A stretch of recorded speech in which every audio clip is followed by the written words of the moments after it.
મારું નામ ભાવેશ કામડિયા છે।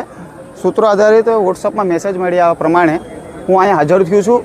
મને જોયું છે 2500થી 3000ની પબ્લિક અહીંયા એકઠા થઈ છે અને કારણ જાણવા માટે જાણ્યું છે તો એવું જાણવા મળ્યું છે કે 2500-3000 પબ્લિક શા માટે ભેગી થઈ છે કે ગઈ 2 દિવસના પહેલાંના એક બનાવ બન્યો હતો જેમાં પથ્થરમારો કરવામાં આવ્યો હતો, જેમાં અમારા આગેવાન છે રમેશભાઈ ચુડાસમા જે કોળી સેનાના પ્રમુખ છે અને નગરપાલિકાના સભ્ય છે અને એ લોકો સમાધાનની મેટરમાં હતી કે જેને કોઈક બોલાવ્યા હતા, એવું કહેવામાં આવ્યું હતું કે કલેક્ટર સાહેબે બોલાવ્યા છે, ત્યાં ગયા હતા અને એના ઉપર પથ્થરમારો કરવામાં આવ્યો અને એના બાબતથી ઝઘડો થયો છે।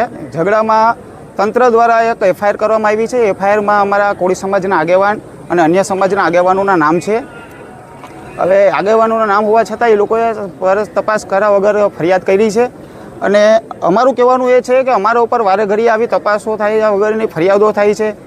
ઉલ્લેખનીય છે કે લોકોને સમજવું જોઈએ, અમારા સમાજના યુવાનો એટલા માટે એકઠા થયા છે કે આવી બનાવ વારે ઘડીએ બન્યા કરશે, સમાજને ગરિમા ઉપર ઠેસ પહોંચે છે, યુવાનોના દિલના દુઃખ માહોલ છે। આપની માગણી શું છે? માગણી અમારી એ છે કે અમારા સમાજને જે ગાળો આપી છે, અમારા યુવાનો ઉપર જે ફરિયાદ થઈ છે તેનો તપાસ કરી અને સામેવાળા ઉપર જે ફરિયાદ થવી જોઈએ થઈ નથી। અમે સરકારને હાથ જોડી નમ્ર વિનંતી કરીએ છીએ કે અમારા ઉપર જે ફરિયાદ થઈ છે એની તપાસ કરાવે અને સામેવાળા વ્યક્તિ ઉપર જે ફરિયાદ કરવાની છે કરી નથી તો શા માટે નથી કરી એના માટેના અમે જવાબ માગવા છે। સામેવાળા કેટલા વ્યક્તિઓ ઉપર કરવાની છે? સામેવાળા વ્યક્તિમાં એક લોકો અમારા જે મિત્રો સર્કલ છે વાત કરે છે કે હરિભાઈ વિઠલાણી છે, તેમના સુપુત્ર છે અને બીજા અન્ય લોકો છે જેના નામ મને ખબર નથી।